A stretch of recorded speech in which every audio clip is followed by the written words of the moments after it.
दोस्तों, एक मुसलमान घराने 'ਚ पैदा होने वाला इंडिया का खिलाड़ी मुहम्मद शामी के अजकल इंडिया 'ਚ बहुत ज़्यादा चर्चे हो रहे हैं।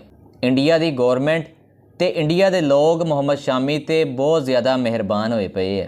दोस्तों, होना भी चाहिए वा, क्योंकि वर्ल्ड कप 2023 दे विच मुहम्मद शामी ने बहुत उम्दा परफॉर्मेंस दी सी।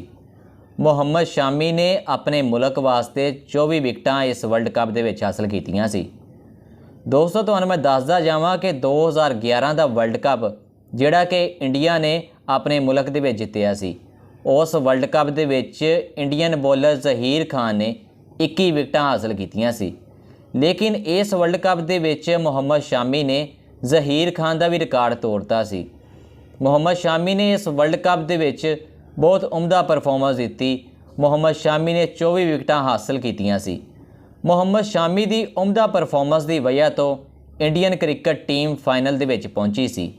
इसी वजह तो इंडिया की गौरमेंट मुहम्मद शामी ते काफ़ी ज़्यादा मेहरबान हुई पई है। दोस्तों, इंडिया की गौरमेंट ने मुहम्मद शामी नूं खेलों का दूसरा वड्डा अवार्ड अर्जना अवार्ड दिता वा।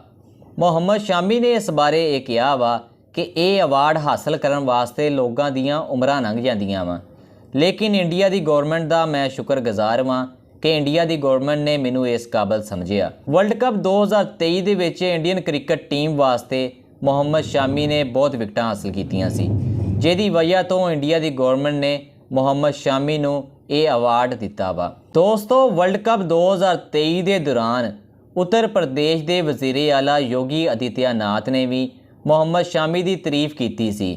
योगी आदित्यनाथ ने मुहम्मद शामी के बारे यह गल कही सी, मुहम्मद शामी की डिस्ट्रिक्ट दे विच एक स्टेडियम मुहम्मद शामी के नाम तो बनावांगे और एक जिम भी असी बनावांगे।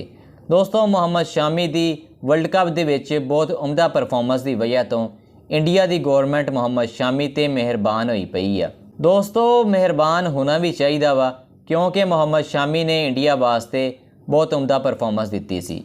दोस्तों, मुहम्मद शामी की इस वधिया परफॉर्मेंस के बारे तुसी की कहने हैं?